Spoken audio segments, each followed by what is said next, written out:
Trinidad ಹಾಗೂ ಟೊಬ್ಯಾಗೊದಲ್ಲಿರುವ ಭಾರತೀಯ ಮೂಲದ 6ನೇ ತಲೆಮಾರಿನ ನಾಗರಿಕರು ಸಾಗರೋತ್ತರ ನಾಗರಿಕರ ಕಾರ್ಡ್ OCIಗಳಿಗೆ ಅರ್ಹತೆ ಹೊಂದಲಿದ್ದಾರೆ ಎಂದು ಪ್ರಧಾನಿ ನರೇಂದ್ರ ಮೋದಿ ಘೋಷಿಸಿದ್ದಾರೆ. ಟ್ರಿನಿಡಾಡ್ ಹಾಗೂ ಟೊಬ್ಯಾಗೊದಲ್ಲಿ ನಡೆದ ಭಾರತೀಯ ಸಮುದಾಯದ ಕಾರ್ಯಕ್ರಮದಲ್ಲಿ ಪಾಲ್ಗೊಂಡಿದ್ದ ಪ್ರಧಾನಿ ಇದರಿಂದಾಗಿ ಅವರು ಯಾವುದೇ ನಿರ್ಬಂಧಗಳಿಲ್ಲದೆ ಭಾರತದಲ್ಲಿ ವಾಸಿಸಲು, ಉದ್ಯೋಗ ಹೊಂದಲು ಅವಕಾಶ ಲಭಿಸಲಿದೆ ಎಂದು ಹೇಳಿದರು.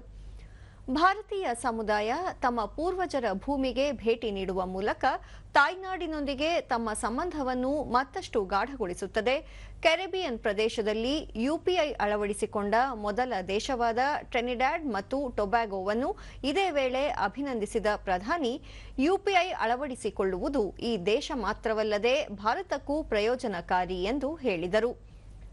ಈ ನಡುವೆ ಟ್ರಿನಿಡಾಡ್ ಮತ್ತು ಟೊಬ್ಯಾಗೊದ ಪ್ರಧಾನಿ ಕಮಲಾ ಪರ್ಸಾದ್ ಬಿಸ್ಸೆಸರ್ ಅವರು ಪ್ರಧಾನಿ ನರೇಂದ್ರ ಮೋದಿ ಅವರಿಗೆ ಕೆರಿಬಿಯನ್ ದೇಶದ ಅತ್ಯುನ್ನತ ಗೌರವವಾದ ದಿ ಆರ್ಡರ್ ಆಫ್ ಟ್ರಿನಿಡಾಡ್ ಮತ್ತು ಟೊಬ್ಯಾಗೊ ಪ್ರಶಸ್ತಿಯನ್ನು ನೀಡುವುದಾಗಿ ಘೋಷಿಸಿದ್ದಾರೆ.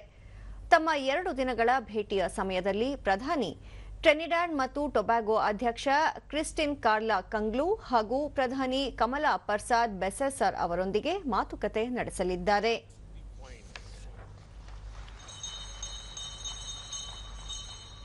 You must have also heard the news recently. An Indian astronaut is on board the International Space Station even as we speak. We are now working on a manned space mission Gaganyaan.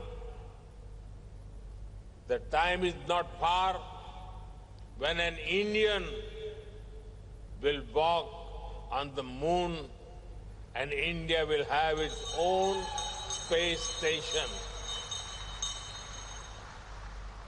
हम अब तारों को सिर्फ गिनते नहीं हैं, Aditya mission के रूप में उनके पास तक जाने का प्रयास करते हैं. They face hardships with hope. They met problems with persistence. They left the Ganga and Yamuna behind, but carried the Ramayana in their hearts.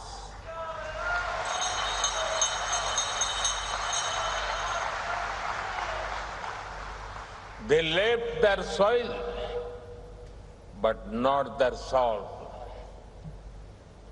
They were not just migrants. They were messengers of a timeless civilization. ಇದಕ್ಕೂ ಮುನ್ನ Trinidad ಮತ್ತು ಟೊಬ್ಯಾಗೊದ ಪ್ರಧಾನಿ ಕಮಲಾ ಪರ್ಸಾದ್ ಬಿಸ್ಸೆಸರ್ ಅವರು ತಮ್ಮ ಸಂಪುಟದ ಸದಸ್ಯರು ಮತ್ತು ಇತರ ಹಲವಾರು ಗಣ್ಯರೊಂದಿಗೆ ಪೋರ್ಟ್ ಆಫ್ ಸ್ಪೇನ್ನ ವಿಮಾನ ನಿಲ್ದಾಣದಲ್ಲಿ ಪ್ರಧಾನಿ ನರೇಂದ್ರ ಮೋದಿ ಅವರನ್ನು ಬರಮಾಡಿಕೊಂಡರು. ಪ್ರಧಾನಮಂತ್ರಿ ಅವರಿಗೆ ವಿದ್ಯುಕ್ತವಾಗಿ ಗೌರವ ವಂದನೆ ನೀಡಲಾಯಿತು. ವಿಶೇಷ ಸಾಂಸ್ಕೃತಿಕ ಪ್ರದರ್ಶನಗಳೊಂದಿಗೆ ಪ್ರಧಾನಮಂತ್ರಿ ನರೇಂದ್ರ ಮೋದಿ ಅವರನ್ನು ಬರಮಾಡಿಕೊಳ್ಳಲಾಯಿತು.